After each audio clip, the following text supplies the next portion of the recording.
MeMonster. Chapter 196. I wiped my cheek. Blood had splattered from Delphin's body. The one Adele praised as the strongest in the Empire had become a bloody mess with just a wave of that woman's hand. She died without any real resistance. You worm-like bitch. Persane looked at Delphin's corpse with disdain, then shifted her gaze to me. A soft smile appeared on her lips. You are worlds apart from that trash who moved without any thought or belief. It was impressive how efficiently and effectively you killed our comrades. I frowned. Did you think we wouldn't realize we were mere sacrifices for the growth of you heroes? Did you really think we'd quietly die by your hands? Persane smiled brightly. In other worlds it might be different, but here we have our great prince. I lowered my stance, ready to move at any moment.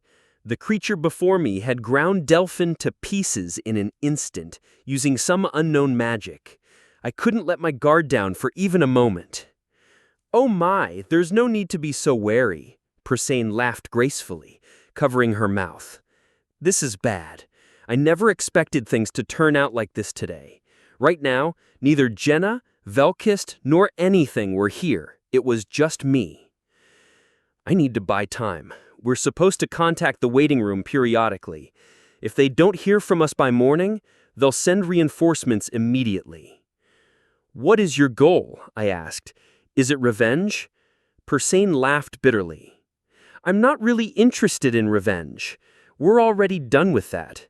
We're just remnants now, just like the current Taunia. Then what is it? First, we want to return the humiliation we suffered, not just equally, but 100, 1,000 times over. She said she wasn't interested in revenge. Persane threw Delphin's bloody horn to the ground. And second, is it liberation? I don't like men who interrupt, but fine. Liberation, yes, that's part of it. Ever since this happened, a bulging black vein throbbed next to Persane's eye. She gritted her teeth as if in considerable pain. Every moment feels like madness, every day like hell. But revenge or liberation, those are just secondary objectives. We don't cling to such trivial things. We only follow the prince. Persane cradled her cheek with her hand, mumbling with a dreamy expression. Oh, prince! She seemed out of her mind. I spun my sword, ready to cut her neck if I saw an opening, but even while she was dazed, her fingers were pointed at me. We will transcend and liberate all who suffer. That is our cause. That is the will of His Majesty, the great prince. Transcend, liberate. Suddenly, a thought struck me. What these lunatics aimed to achieve. They're aiming to overcome the shackles of the missions, fields, heroes, and monsters. Is that even possible? You figured it out, didn't you? As expected, you're smart, hero. It's worth having an eye on you. You'd be perfect as the prince's left arm. I'm the right arm, so that's out of the question. Are you recruiting me right now? Is that a problem? Persane winked at me. I've heard about your exploits. It would be a shame to waste your abilities. Haven't you had enough of playing the hero? Join us. We'll treat you well. I see. So she hadn't picked a fight with me right away and had explained their goals in detail to recruit me. Anyway, there's only one thing to say. My answer is, screw you. The next moment, her finger pointed at my heart. I threw myself flat on the ground. Boom! With a deafening roar, one side of the barracks flew away like a torn sheet of paper. Ha ha ha ha! A cheerful laugh echoed from the dust. This is disadvantageous. I threw myself into the hole outside. Spinning my body once in midair, I landed on the ground. I'll make you understand how foolish your choice is. Boom! A massive vortex erupted from the roof of the barracks, shattering the 3-story building to pieces. Soldiers scurried about in panic. "What the hell is that? Isn't that the captain's barracks?" A blue shadow jumped out from the rubble. Persane. She was floating in the air, humming a tune. "You bastard! Who are you?" A knight shouted, drawing his sword. Persane laughed joyfully and pointed at the knight. Slash! The knight was turned into a chunk of meat in an instant. Persane's deep blue robe fluttered wildly. Soon, magical spheres began to float around her robe. Dozens of magical spheres gradually transformed in the air. They burned or froze, spinning fiercely and sending lightning bolts in all directions. "I am Persane Riedel von Strawburn, the rightful heir of Schuttenberg, the forebear of magic. Therefore, I command you, unleash." The soldiers didn't even have time to react. The magical spheres launched from Persane's robe began to bombard the camp indiscriminately. Boom! Ah! A man's flesh was torn apart. The magical spheres incinerated everything within several meters wherever they fell. Flesh flew, barracks burned, and the ground was upturned. Ha ha ha ha ha! Boom! Boom! Boom! Boom! Persane fired magical spheres with catastrophic power like a machine gun. I dodged the bombardment points and ran toward the barracks. There's a dimensional gate connected to the waiting room there. I need to call the first party members. "Oh, by the way, hero, you seemed quite fond of one of my disciples." I frowned. "Le Grand Seduce? This crazy bastard." "Ignite!" A spark ignited in front of my eyes. I slid down as if performing a slide tackle and threw myself. Boom! An explosion with flames erupted behind me. "Sublimate!" A pillar of flame soared from the epicenter. "The last one, fuse!" I kicked off a broken pillar of the barracks and jumped up. Whoosh! Looking behind, a small sun was sucking in surrounding objects like a black hole. "Don't you miss it? Do you want to die? Oh my, I'm so scared. Yolka, that fool had no talent but was full of greed. Good thing she's dead." Grinding my teeth, I had to endure.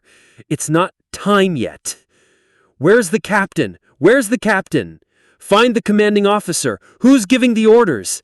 Ambush! It's an ambush! Run!" The expedition camp was in chaos. Arrows and ballista bolts bounced off the barrier, and the bombardment from the sky was incessant. Moreover, the personnel to command the troops had been massacred in the meeting hall.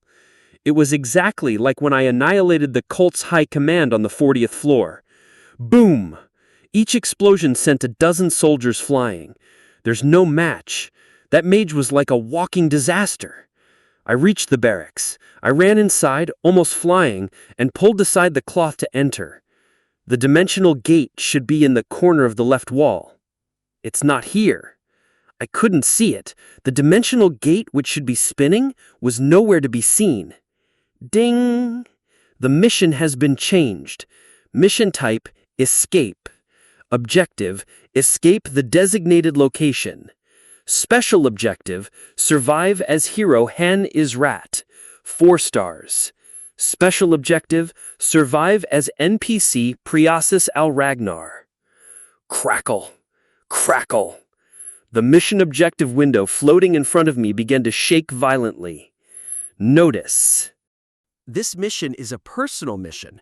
No other heroes except Han, 4 stars, can join the field. What the hell is this? A personal mission? Fuck. There's no time to waste. I hurried out of the barracks. More than half of the expedition camp was in ruins. Keep your wits about you. I gritted my teeth. If I hesitate, I'll die.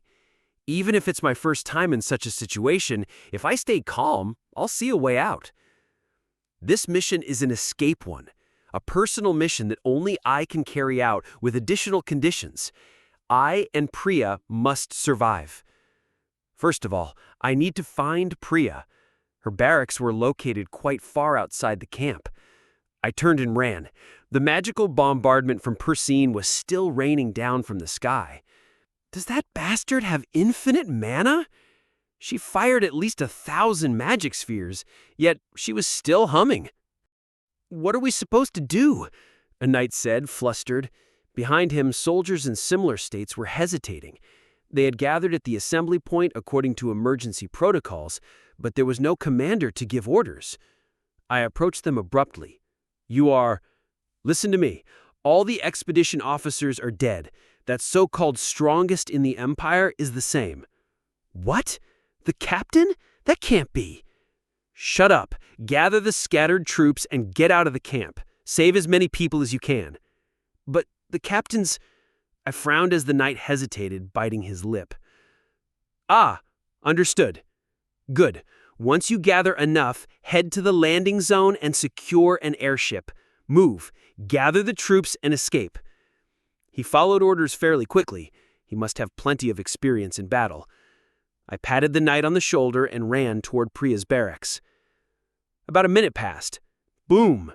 From beyond the barracks, soldiers were flung several meters into the air. Ugh! They flew up together like jacks. Moments later, thud. Thud, thud, thud. The soldiers who had been thrown up fell back down in a mass. There's someone there. I gripped my sword tightly. Something appeared in front of me. Instinctively, I raised my left arm. Unique skill, Black Dragon Scales, activated. The hero is immune to physical damage. Boom! My vision went white for a moment.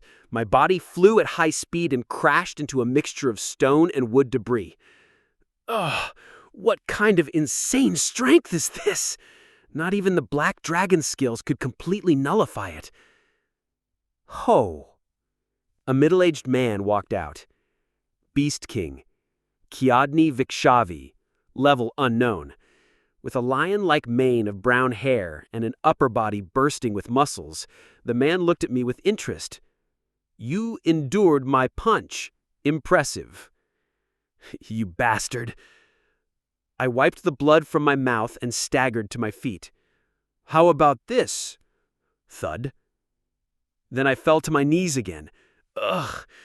My right hand clenched my throat on its own. Crack! The grip tightened. My left hand moved on its own and pulled a dagger from my belt. Is this... My body was no longer under my control. The blade in my left hand pointed toward my heart. Kneeling, I barely managed to move my eyes. Blind Saintess Irene. Level unknown. A small girl stood before me, wearing a white nun's habit, her left eye barely open. "Hero, you will die here." "Screw you!" At this point, there's no need to hesitate. Before the dagger in my left hand could reach my heart, I bit my tongue hard.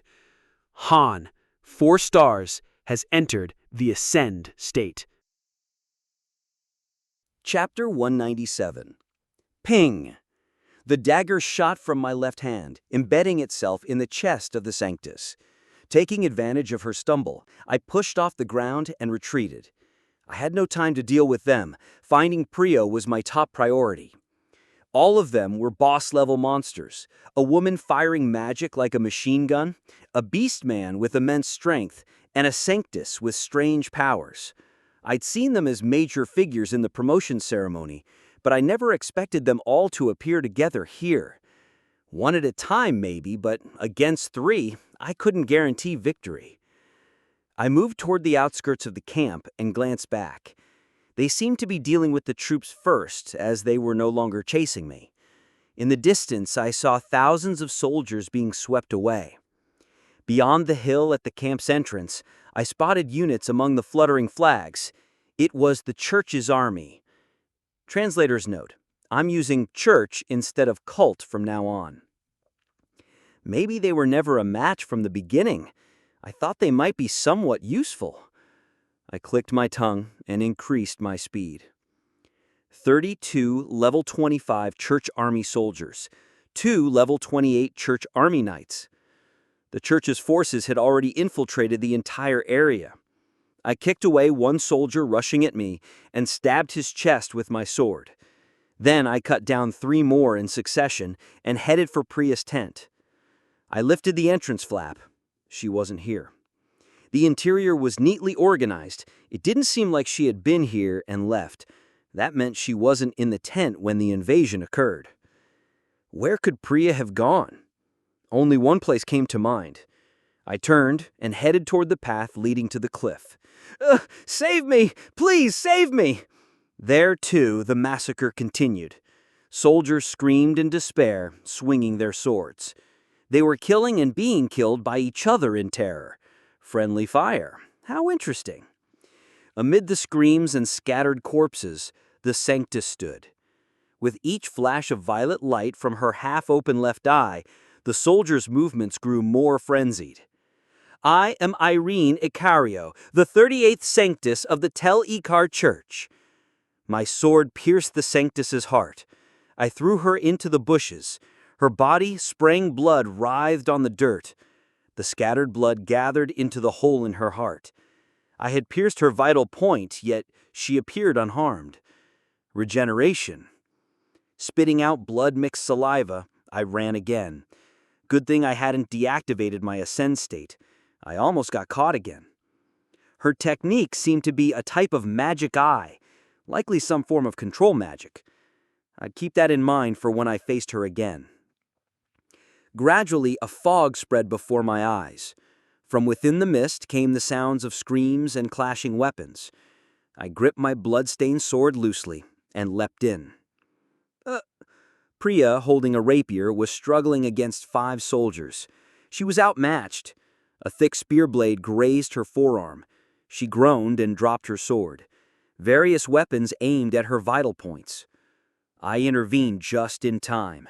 Spinning as I approached, my circular sword strike split 2 spear blades and 1 axe in half.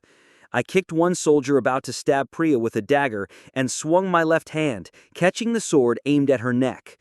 Pulling the sword toward me, I disarmed the soldier. Then, crack! The 5 soldiers fell simultaneously, their bodies shattered. Whew! I shook my left hand. Blood seeped from the outside of my hand. Hun, why so surprised? It's not the first time. Skip the greetings. Just by looking, you can tell the situation isn't good. What's happening? The church's army invaded and is causing chaos. We're getting thrashed. I steadied my breath. Han, 4 stars. Ascent state has been deactivated. Staggering, I managed to suppress the pain and dizziness.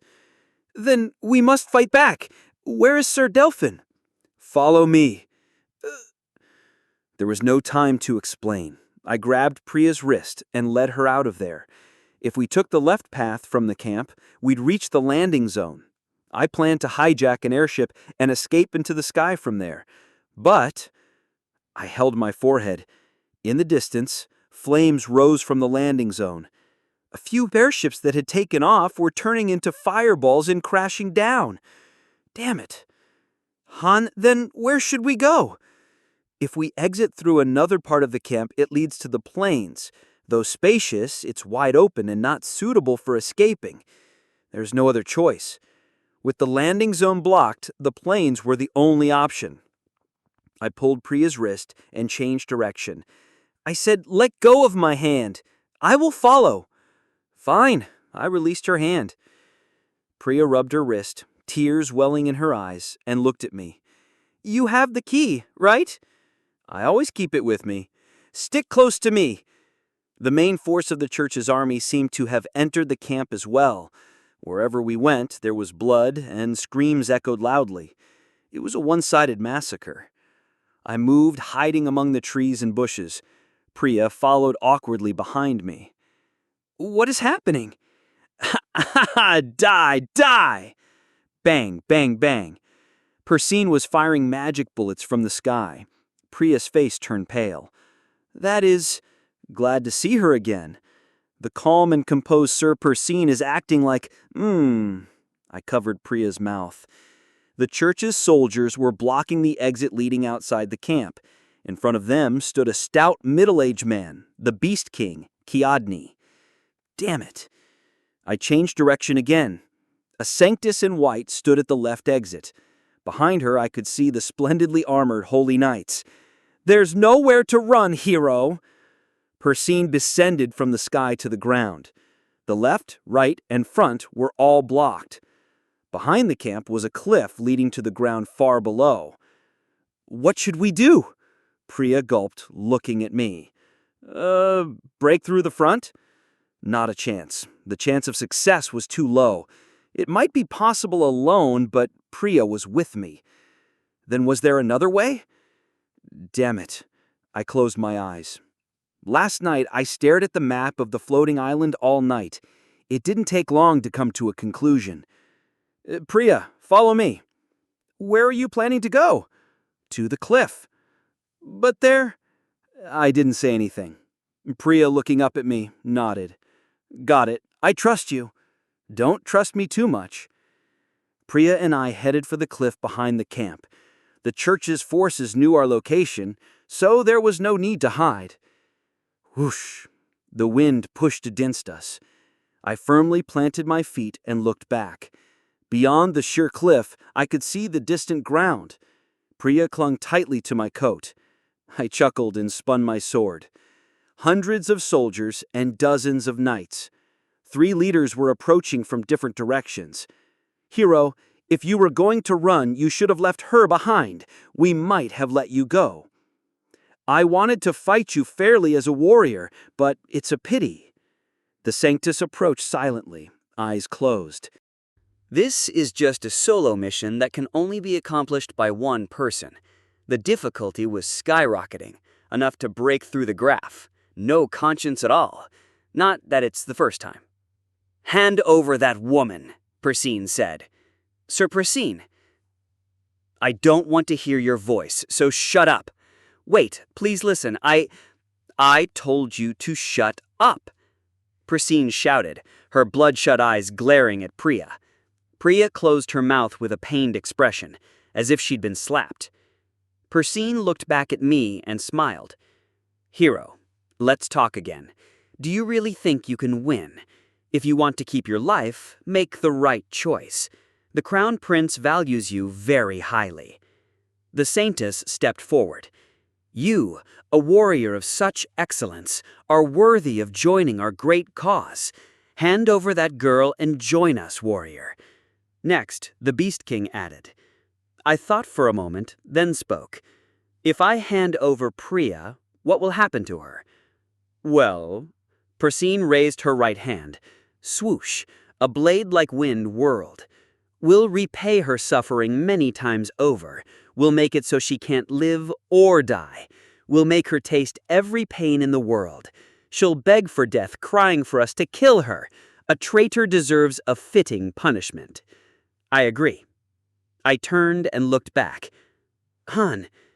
Priya was looking at me with teary eyes. There was no sense of grace as a princess in her gaze. She was just a scared girl, terrified of what was to come. "If you survive, it's okay. You can hand me over." "You're stuttering." I gently tapped Priya's forehead, then faced forward again. "Hero, we have a great cause, to save everyone suffering in this world. You know that what's happening in this world is wrong." The Saintess's voice echoed in my head. Her voice itself contained magic. "Yes, a great cause, to destroy this twisted world and bring peace to everyone. I'll tell you a truth you didn't know. What we've been through, why we've become like this, the true nature of that traitorous woman, the unknown truth, the ugly reality." Utter nonsense. Persine's face hardened instantly. "The unknown truth? The ugly reality?" I laughed. I tried to hold it in, but I couldn't. Laughter burst out. "I don't know what they were like before, but now they're just... Why should I join a bunch of pathetic bastards?" "What did you say?" I twisted my mouth into a smirk. "Do you think you're the only ones who've had it tough? Do you think you're the only ones who've been through this crap? There are many people who get dragged into things they had nothing to do with, bleed, nearly die multiple times, and still crawl through the dirt. Every day was a battle in a living hell, days of agony hovering between life and death. I've killed countless enemies and watched comrades die countless times, but I don't take out my anger on others. They probably figured it out, that Priya was just being used by Tel. Repaying the pain you've received? They're talking nonsense. Even though I've been in this miserable situation, I haven't dragged others down with me. I end the misfortune with me, and I overcome it.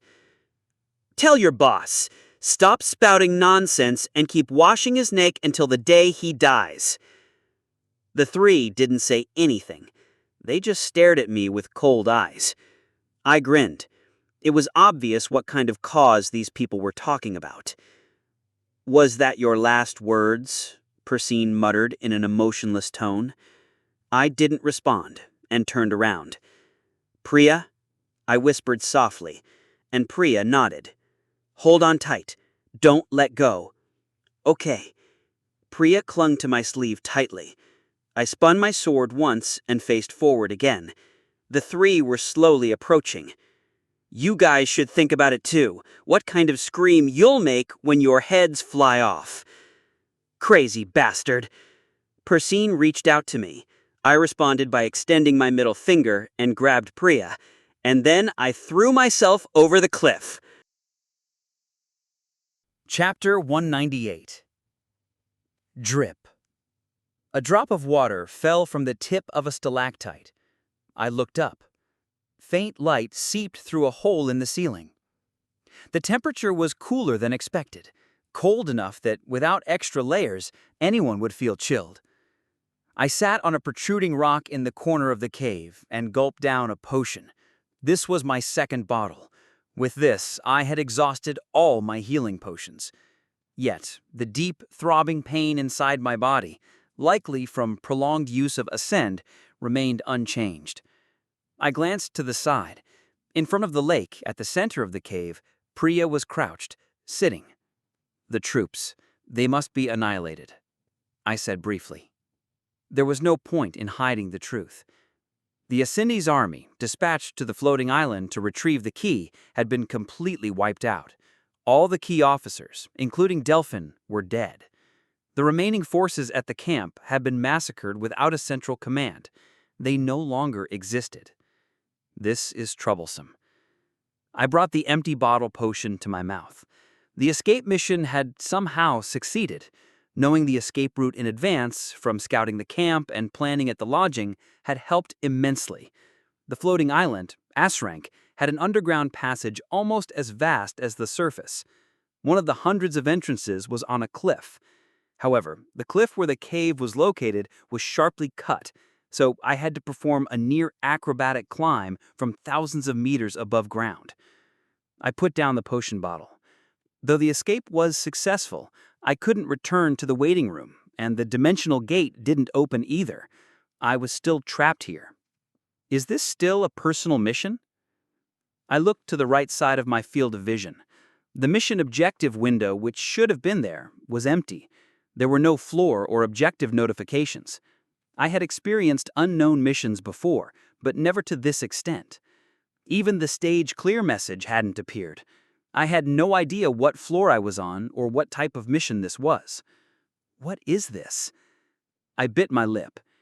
3 boss-level entities had appeared simultaneously, and fragments of the series that would normally appear on the 80th floor or higher had shown up. This exceeded any difficulty level. No, it could be called a bug. Didn't she say something about transcending?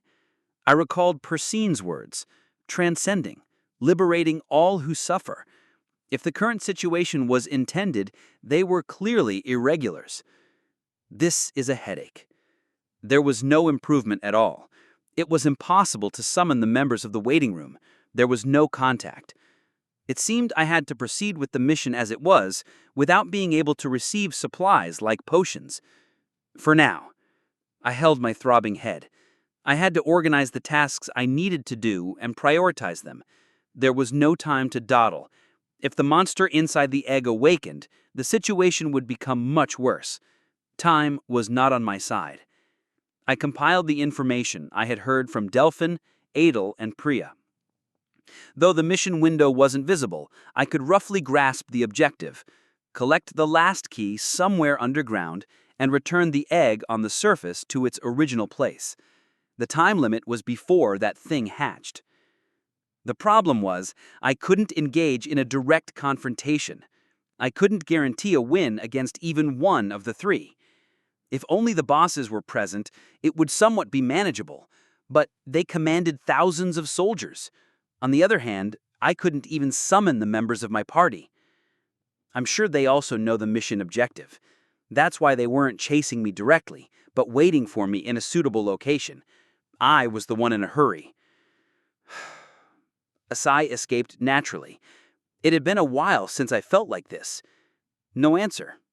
A direct confrontation was impossible. I couldn't call for support. What was I supposed to do? Was I supposed to perform a suicide attack? At least if there were any surviving troops, if there were survivors from the expedition troop, I could use them as bait and infiltrate. However, judging by the camp situation, the probability of survivals was close to zero. The enemy's forces consisted of well-trained soldiers numbering in thousands, and 3 monsters that surpassed the standard. And on this side, there was only a 4-star hero and a non-combat NPC. I wonder what anything would think. If he logged in the evening, he would be able to grasp the situation, how the mission was going. After that, he might send a bug report to Mobius. In my thesis analyzing hundreds of missions, there had never been such a case. It's impossible. My instincts as a master told me the probability of success in this mission was non-existent. Damn it. I gritted my teeth. So was I supposed to die here? When did I ever move based on the success rate? Han. I turned my gaze. The shoulders of Priya, crouched in front of the lake, had shrunk. What should we do? If the expedition team is annihilated, can we retrieve the key? We won't know until we try. I am powerless. I'm sorry. Don't look down. It's not over yet. We have to try what we can. I'm sorry. This is frustrating. I approached Priya. She was crouching, hugging her knees. Her small white hands were trembling. I'll go out, so stay still.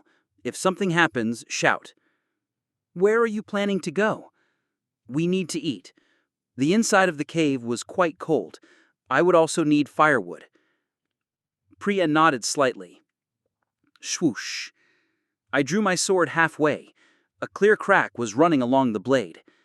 This wouldn't last long either. Clang. I sheathed the sword and leapt onto the high rock.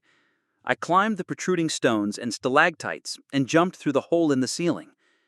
A dense forest appeared right away, the northwestern region of the floating island. I decided to think about the aftermath later and tackle what I could first. This mission would be a long-term one. To preserve my condition, I needed to set up a camp where I could rest. Find food and firewood.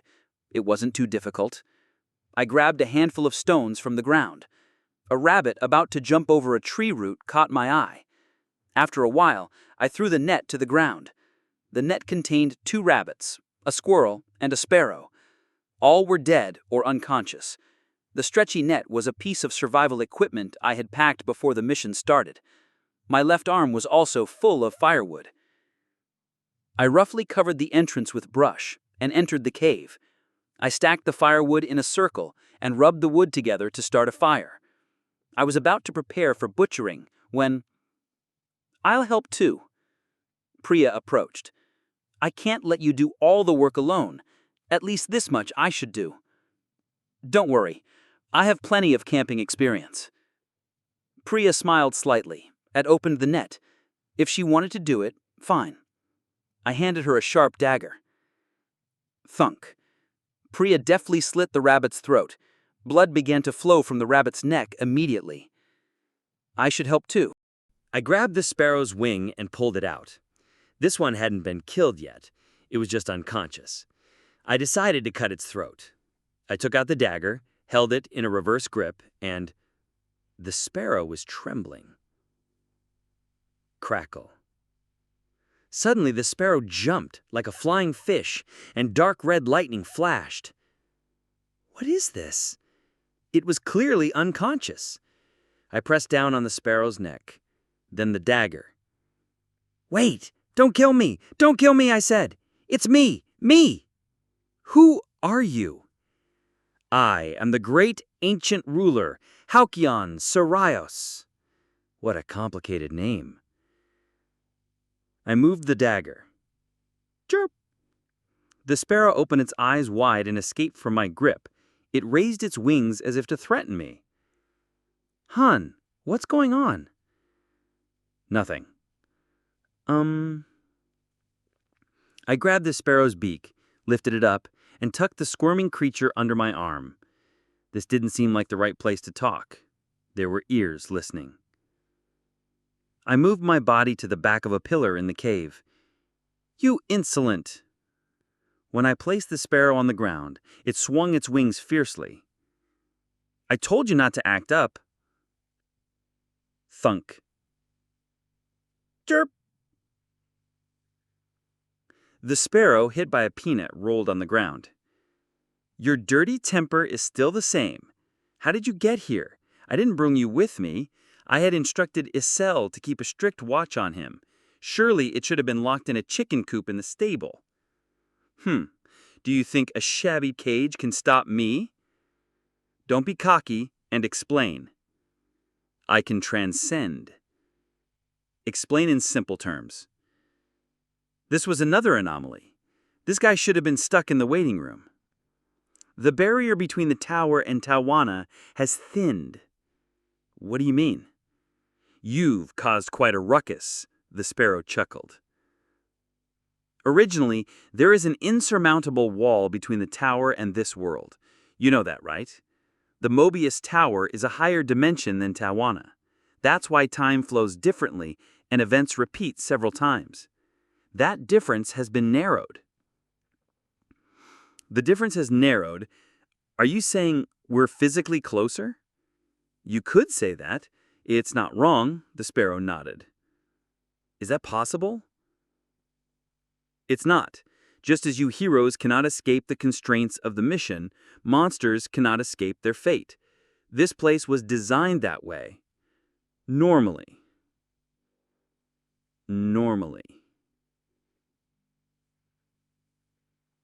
The sparrow folded its wings and looked up at me. Looks like you need my help. I couldn't deny it. I had no idea what was happening. Aren't you curious why Tawana's difficulty is so messed up? Why all sorts of bugs are popping up in the mission? And how boss-level entities are jumping floors? I came here to tell you about that. I risked the danger to do so. How do you know? I was in the same place as them. There is an area called the prison in the underground of the tower. Just as the tower confines you, heroes, the prison confines the monsters. They are bred there and summoned to the field when needed. After dying, they are regenerated. Prison. It was a term I was hearing for the first time. There being another space under the waiting room was also new to me. But on reflection, it made sense. If monsters were summoned to the field like heroes, they would need a place to stay. The prison is strictly divided by floors. A monster from an upper floor can never go down. The reverse is also true. It is an escapable prison. This is a common feature of the 100 million accounts existing in Mobius. I stood up. Priya was grilling meat behind me. I walked towards a side path in the cave. You insolent! When I placed the sparrow on the ground, it swung its wings fiercely. I told you not to act up. Funk. Chirp. The sparrow, hit by a peanut, rolled on the ground. Your dirty temper is still the same. How did you get here? I didn't bring you with me. I had instructed Isel to keep a strict watch on him. Surely it should have been locked in a chicken coop in the stable. Do you think a shabby cage can stop me? Don't be cocky and explain. I can transcend. Explain in simple terms. This was another anomaly. This guy should have been stuck in the waiting room. The barrier between the tower and Tawana has thinned. What do you mean? You've caused quite a ruckus, the sparrow chuckled. Originally, there is an insurmountable wall between the tower and this world. You know that, right? The Mobius Tower is a higher dimension than Tawana. That's why time flows differently and events repeat several times. That difference has been narrowed. The difference is narrowed. Are you saying we're physically closer? You could say that. It's not wrong, the sparrow nodded. Is that possible? It's not. Just as you heroes cannot escape the constraints of the mission, monsters cannot escape their fate. This place was designed that way. Normally. The barrier between the tower and Tawana has thinned. What do you mean? You've caused quite a ruckus, the sparrow chuckled. Originally, there is an insurmountable wall between the tower and this world. You know that, right? The Mobius Tower is a higher dimension than Tawana. That's why time flows differently, and events repeat several times. That difference has been narrowed. The difference has narrowed. Do you mean we're physically closer? You could say that. It's not wrong, the sparrow nodded. Is that possible? It's not. Just as you heroes cannot escape the constraints of the mission, monsters cannot escape their fate. This place was designed that way. Normally. The sparrow folded its wings and looked up at me. Looks like you need my help. I couldn't deny it. I had no idea what was happening. Aren't you curious why Tawana's difficulty is so messed up? Why all sorts of bugs are popping up in the mission? And how boss-level entities are jumping floors? I came here to tell you about that. I risked the danger to do so. How do you know? I was in the same place as them. There is an area called the prison in the underground of the tower. Just as the tower confines you, heroes, the prison confines the monsters. They are bred there and summoned to the field when needed. After dying, they are regenerated. Prison. It was a term I was hearing for the first time. There being another space under the waiting room was also new to me. But on reflection, it made sense. If monsters were summoned to the field like heroes, they would need a place to stay. The prison is strictly divided by floors. A monster from an upper floor can never go down. The reverse is also true. It is an escapable prison. This is a common feature of the 100 million accounts existing in Mobius. I walked down the side path in the cave. I reached a spot where no light entered. I sat down, and the sparrow began to speak. Tawana was originally not one place. It was merely a chaotic space where the boundaries of 4 dimensions twisted and met. The 4 dimensions are Halcyon, Lantia, Asinus, and Schuttenberg. Correct. Or rather, we, were all destined for extinction. The boundaries of the dimensions were intertwining, swallowing everything. We were on bad terms as well. If left alone, we would have waged war until one side survived. The surviving side wouldn't have lasted long either.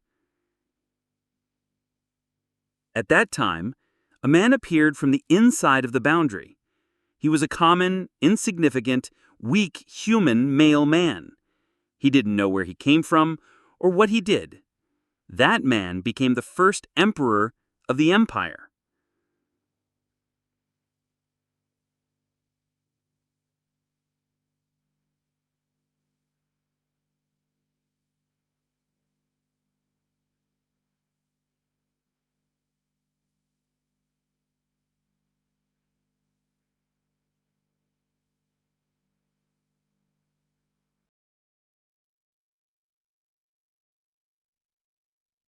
The sparrow looked up at me. You actually smell like him. Chapter 199. I recalled the scene from the 4-star promotion battle. In the Golden Palace, there was a throne, but the figure who appeared to be the emperor never showed up. So I asked Nerissa, and she told me that the empire had not had an emperor since the first one. The de facto leader was the first heir to the throne. The emperor's position was more like a permanent retirement. That man gathered the 4 of us, each in conflict and opposition, together. We had no choice but to follow him, even if we hated it. Neither they nor I wanted to die from the dimensional rift. The sparrow closed its beak. In terms of sheer force, I could have crushed the Emperor with a single claw. But we didn't do that. He possessed a power none of us had. That was the golden bloodline. The prince inherited that blood. The Emperor could use the interference power. I folded my arms, the outline of the truth gradually forming in my mind. Was that man from Earth too? Interference power. I'd heard about it endlessly from Yernit. It was the power to twist space-time and reverse causality in this world. The source of that power was the higher dimension. The purpose of the game Pick Me Up, and the reason for the Master's existence, was to obtain this interference power from the higher dimension. Originally, no one used that power after the first Emperor, but it seems an anomaly occurred when the prince turned into a monster. Does that mean the blood has awakened? Otherwise, there's no way to explain the current situation. What a fantasy-like story. I clicked my tongue. The following story was as I expected. That man used interference power to merge the 4 torn dimensions into one. After gathering the lives from the 4 dimensions onto one continent, he became the first emperor of the empire. That was Taunia. Right after founding the empire, the emperor did some bizarre things to balance it out. What, did he marry all of you? Indeed. I had only said it as a joke. Besides, wasn't this guy a man? When I saw him in the event dungeon, he looked like a man in armor. When I looked at him with questioning eyes, the sparrow spread its wings. I am originally genderless. I can change either way. I was a man before, just on a whim. Next time, I shall appear as a beauty so stunning that even flowers will flee. Well, if it pleases me, I might even let you enjoy the techniques that captivated the Emperor, making him plead for his life every night with short breaths. You don't have to tell me that. Ho ho! Have I caught your interest? Since ancient times, mating is chirp. I told you to stop. I pressed down on the sparrow's nape. Enough with the nonsense. I get the gist.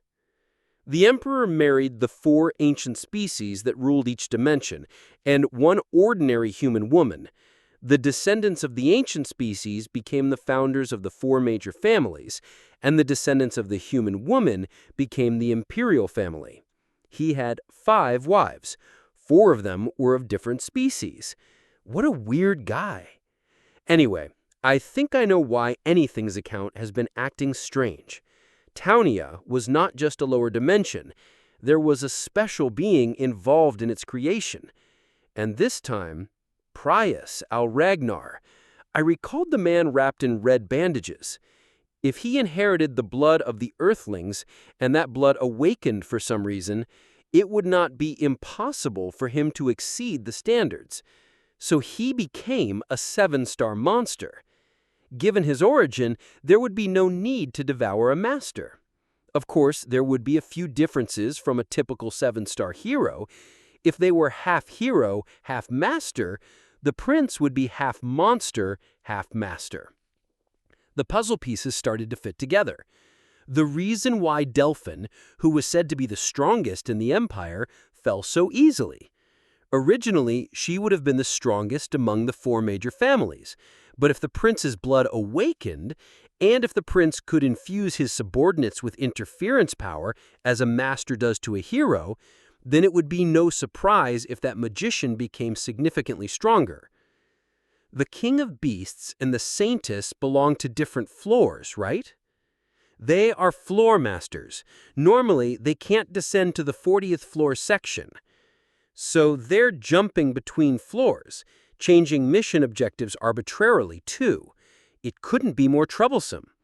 Still, it doesn't seem perfect. They are half out of the standard, but not completely. If they had completely exceeded the standards, I would already be dead. Han, it's almost ready. Prius's voice echoed from the back. It seemed our time for idle talk was over. I walked out with the sparrow. Meat was being roasted over the campfire. I can't guarantee the taste. There's no salt. It's fine. I took the rabbit meat skewered on a stick, off the campfire. It was cooked, but didn't taste great. The smell was strong. By the way, aren't you going to eat that bird? It's pitiful. Pitiful? Priya looked at me as if she couldn't believe it. Well, I had no intention of explaining. I chewed the meat. I had obtained most of the necessary information. I also figured out what the current mission was about. My goal hadn't changed: to find the Beastmen's base somewhere underground and steal the last key fragment. According to the sparrow, the 3 keys are called the essence of the sky, the vessel of the earth, and the chalice of the sea. They are divine items used by the emperor to seal the torn dimensions. Only those who inherit the emperor's blood can use the keys. I looked at Prius. She was eating the meat with a sullen expression. Not all the news is bad. Even if they borrowed interference power, they couldn't stay out of their assigned floors for long. In other words, except for Persine, the 40th floor floormaster, the other 2 would soon return to their original floors. Luckily, I didn't have to worry about being ganged up on by 3 of them. After filling my stomach, I drank water by the campfire. What should I do? I figured out why Townia got twisted, but nothing had changed. I was still alone, I still had to complete the mission within the time limit, and the enemy's strength was overwhelming. I looked down. The sparrow was pecking at small pieces of meat. "You have 3 paths," the sparrow spoke while diligently pecking. "The first is to report this to the goddess. More precisely, your master can submit a bug report. Executors will likely be dispatched. If that happens, the monsters will return to where they came from. The mission might be corrected in a normal direction." Anything hasn't logged in yet. If anything logs in to pick me up and sees the current situation, he's likely to report it. Even without sending a bug report, just posting a video on the official forum would force Mobius headquarters to address the issue. After taking a position, I just need to hold out until headquarters takes action. However, if that happens, Tell will have room to intervene. The same would apply if another executive came. If they analyzed the game logs in detail, they'd find several suspicious points about me. In the process, my identity would be revealed. The heroes belonging to Townia would find out too. If that happens, I won't be able to stay in Townia. I'd be forced to return to Niflheimer. Before that, the operators might impose sanctions. The penalty is too big. Unless it's the worst of the worst, I don't want to use this option. What I've built up could collapse in an instant. "What's the second?"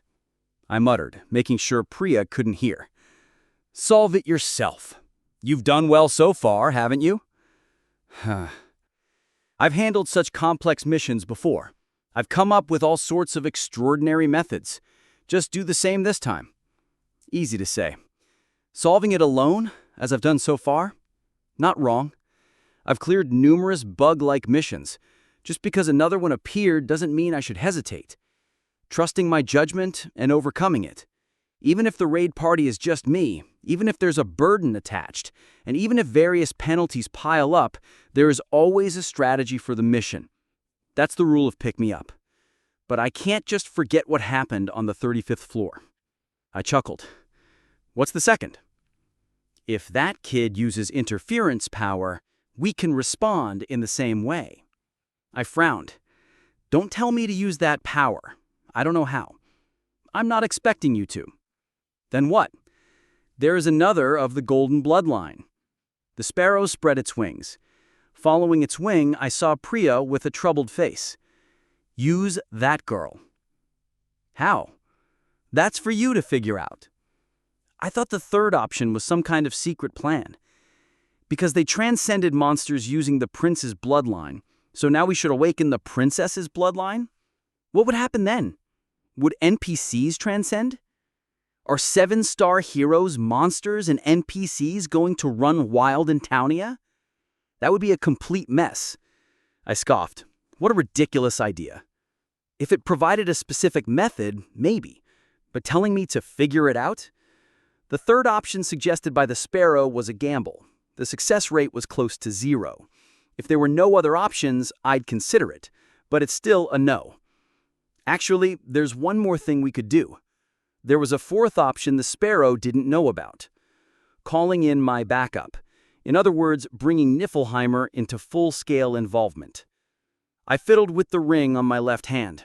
The 3 weapon summoning chances were exhausted, but the trans-dimensional communication still worked.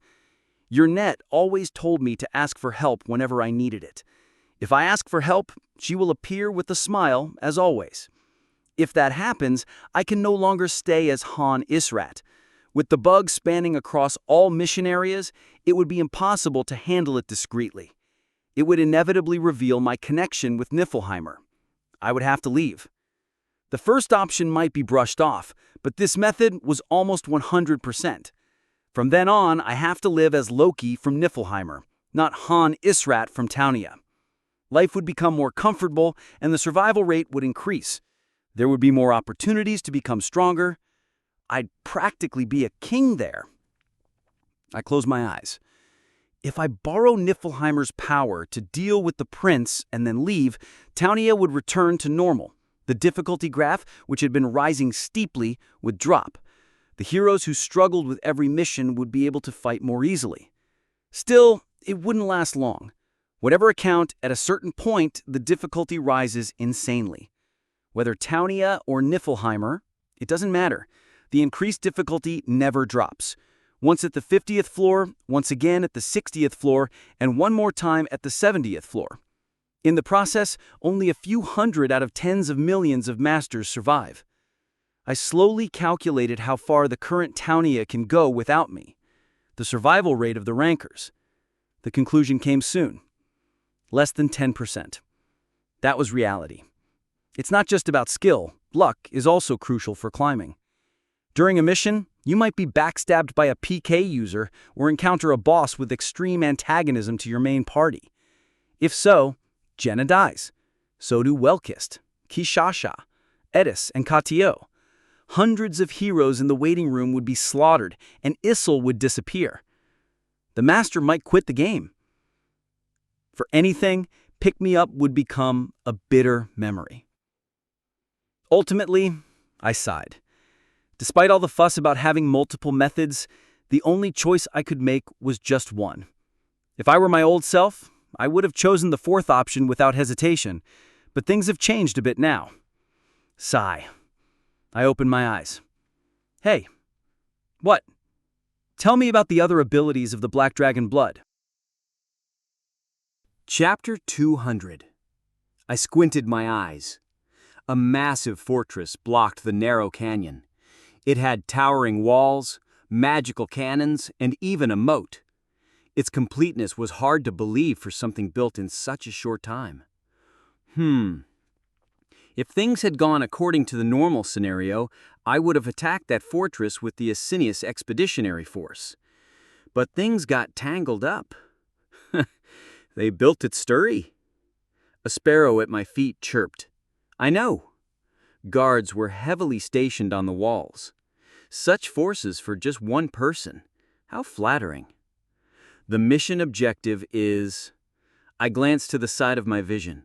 Floor 44. Mission type, Siege. Objective, break through the fortress. The disappeared mission objective had returned. As the sparrow said, it wasn't completely off course yet. To some extent, the game rules were being maintained. The problem was that the reinforcements had disappeared. A solo infiltration, huh? The final key was hidden deep underground in the floating island. We searched for a place to infiltrate from the cave we were in, but we couldn't find one in the end. Well, if there was such an entrance, there would be no need to build that fortress or for the expedition to prepare for war. The practical entrance to the underground temple was only beyond the canyon blocked by that fortress. I reviewed the current situation again. One hero, me, and one sparrow that can't do anything. I left Priya in the cave. I thought about bringing her, but it would be too inefficient to fight while protecting her. I'm planning to cause havoc. The enemy's forces included one boss-level entity and hundreds to thousands of underlings. They were stalling for time inside the fortress. It was stressful just thinking about it again. It would be nice if there was an object that could call allies like in previous missions. If this mission was a trap set by them, it was likely that there wouldn't be one. I would probably have to proceed through this section alone. Well, technically not alone. There was a sparrow chattering incessantly beside me. I snapped my fingers. Han, 4 stars, requests an emergency healing potion. Upon purchase, the hero will acquire the healing potion. 500 gems will be consumed, and it can be purchased only once in this mission. Do you wish to purchase? Yes, no. A red potion appeared along with the purchase prompt on Anything's interface. It was an emergency healing potion sold in the combat shop. Of course, there was a penalty. It could only be bought once per battle, and despite its low efficiency, it was extremely expensive. A whopping 500 gems, the amount needed for a premium draw. Yes. Emergency healing potion has been granted to Han, 4 stars. Flash! A light shone above my head and a red potion bottle fell. I caught the potion bottle and put it in my belt pouch. In the end, Anything bought it. An absurd item that no one buys. After logging into the game and assessing the situation, Anything neither reported it to headquarters nor posted on the forums. He just sent one email to my email account. After contacting his cell through the Sparrow, I wrote a reply suggesting it would be better to watch the situation a bit more. You can report it if I die. Until then, I'll handle it myself. A week. The time I spent here after the expedition was annihilated. I had stayed quite a while. I was busy training. There was no trickery. Even after discussing with Priya and the Sparrow and running multiple simulations, the conclusion was that any method like disguising as a soldier or sneaking in via a supply wagon wouldn't work. Therefore, there was only one method left. Are you going out? I nodded. A week was enough stalling. Any longer and it would be dangerous. It won't take long. Either I die or the mission ends. One of the two. Let's go. I dashed out of the bushes. Then I walked up to the large iron gate fortified with steel. If infiltration is difficult, there's no need to hide. Stop! Someone shouted from atop the wall. I looked up. A soldier in armor was looking down at me.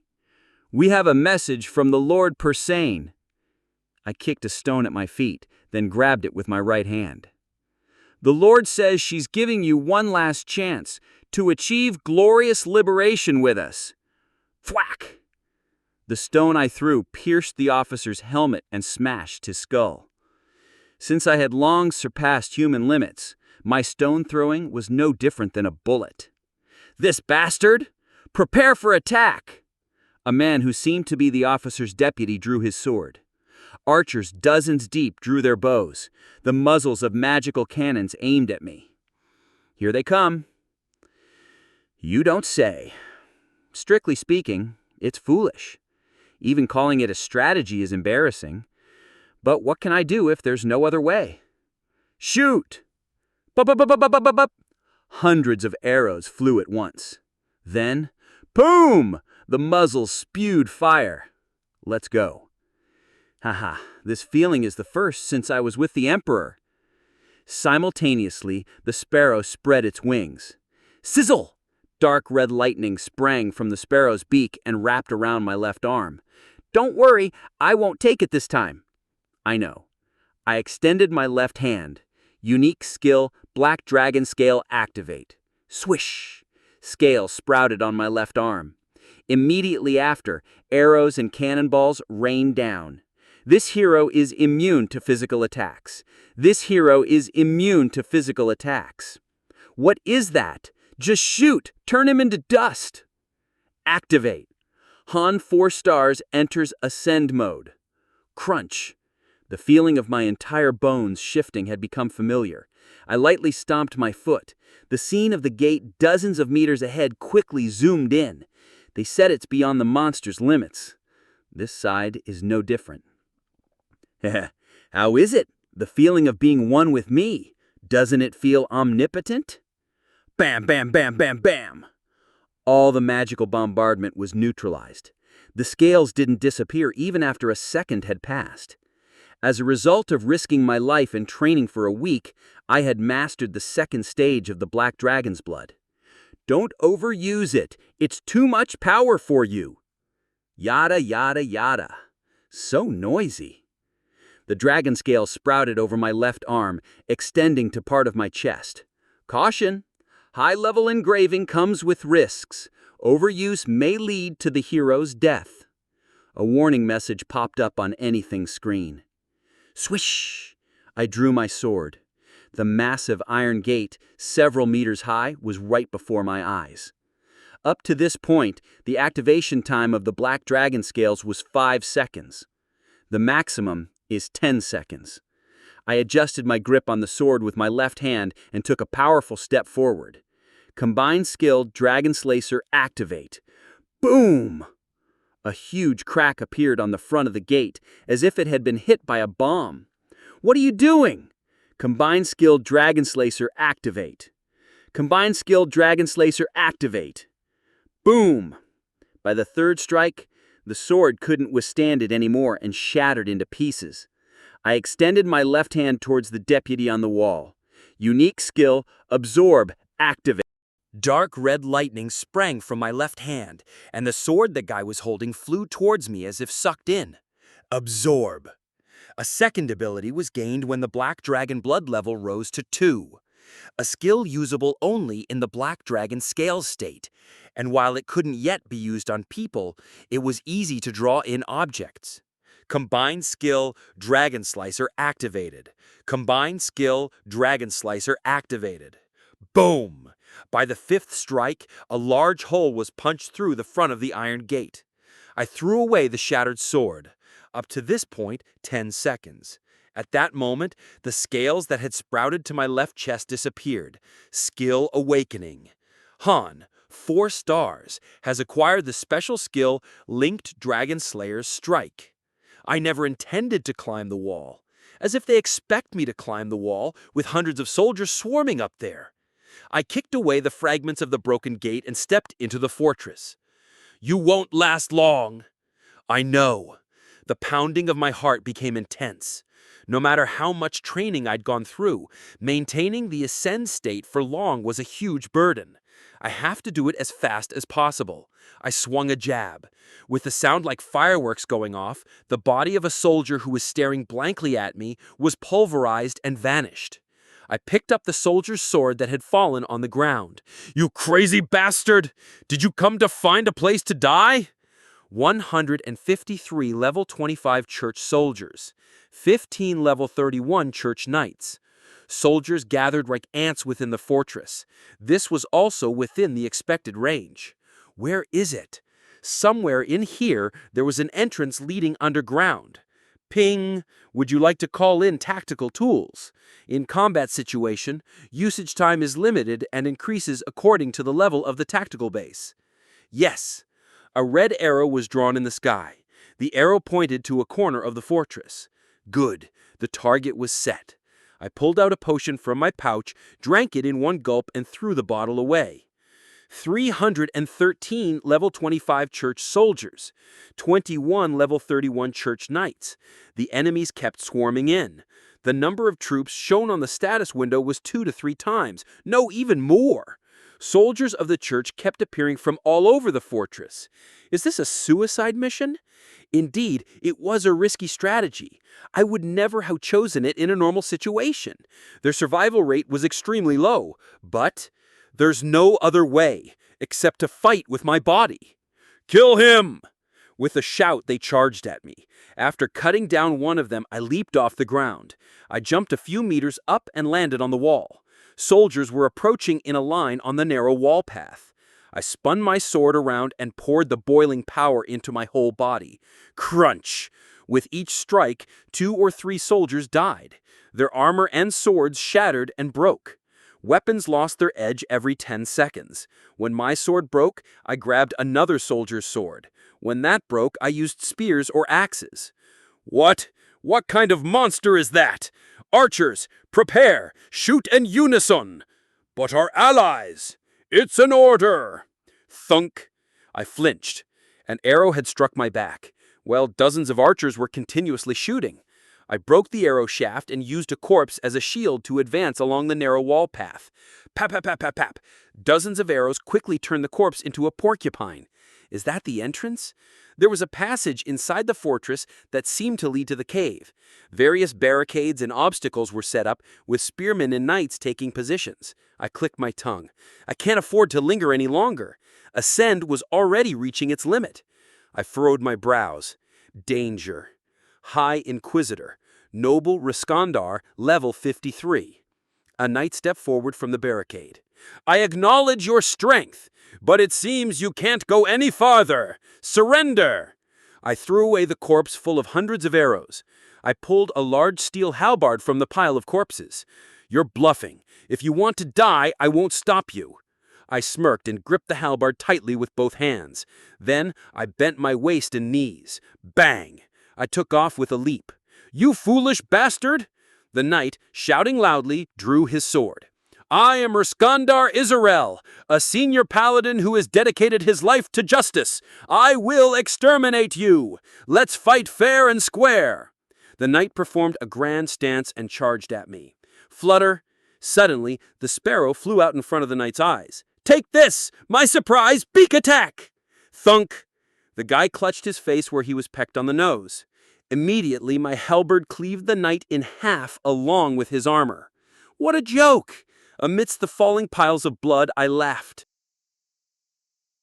Thank you for listening. If you enjoyed this story, don't forget to subscribe, comment, and like the video. Have a suggestion? Let me know in the comments.